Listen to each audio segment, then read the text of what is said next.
Hey guys, welcome back to Six Sisters Stuff. Today I am making another Instant Pot recipe that you can throw everything in, you set it, and you're done.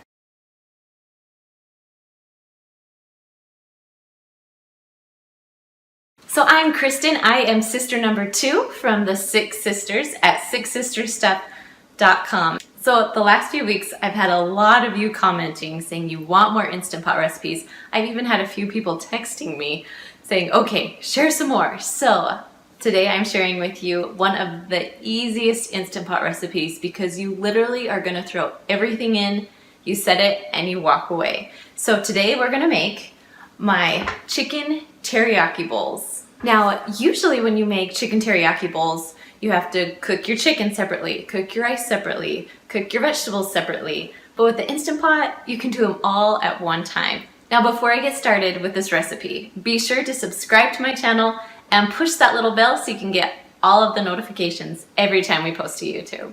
All right, guys, let's go make these chicken teriyaki bowls that literally take a few minutes to throw together. All right, so first I'm gonna start with my vegetables. I have some broccoli and a bag of carrots.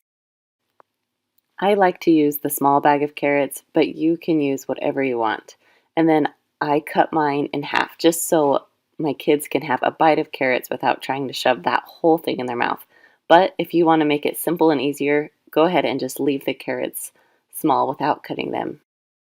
So once my carrots are chopped, then I'm just going to cut off my broccoli.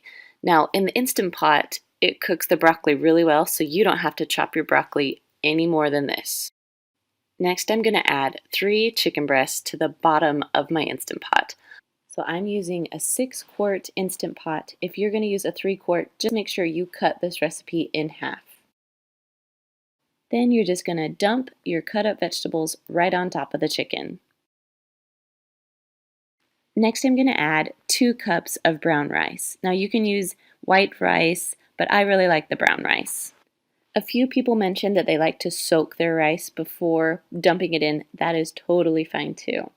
All right, next I'm going to add 2.5 cups of chicken broth. Now this should give you enough liquid to cook the rice and to cook the rest of the vegetables and chicken in the Instant Pot. All right, so now you're just going to put your lid on top. Make sure you close it. Make sure your little vent is on sealing, not venting, sealing. Then make sure you set your timer. I pushed the meat button and I'm going to do it for 20 minutes because my meat is thawed. Then with this recipe, I'm going to do a quick release. That means I'm going to let all the steam out at once. Now I'm going to go hunting for my chicken. So I know it's in there on the bottom, so I'm going to pull it out the best I can. It will fall apart because pressure cooker makes your meat so good and so juicy. So just try your best to get it out. Then I'm just going to shred my chicken. Now you can get a really sharp knife and cut it into chunks, but for me it's just easier to shred my chicken. All right, when you're all done shredding, you're going to just dump it back into your Instant Pot. Then mix your chicken in really well with the rice and the vegetables. Now you can add your teriyaki sauce right now, but I like to add it in individual servings because I don't like very much and my kids love it, so they like to add a lot more than I usually do. So after you pour on your teriyaki sauce, you're just going to mix it in with your rice, your chicken, and all your vegetables. I like to add green onions on top of mine. All right, guys, that is it for my Instant Pot recipe today. Thank you so much for suggesting to make more. If you want to see more Instant Pot recipes, be sure to give me a thumbs up and comment below. All right, guys, I hope you have a great day. We'll see you later.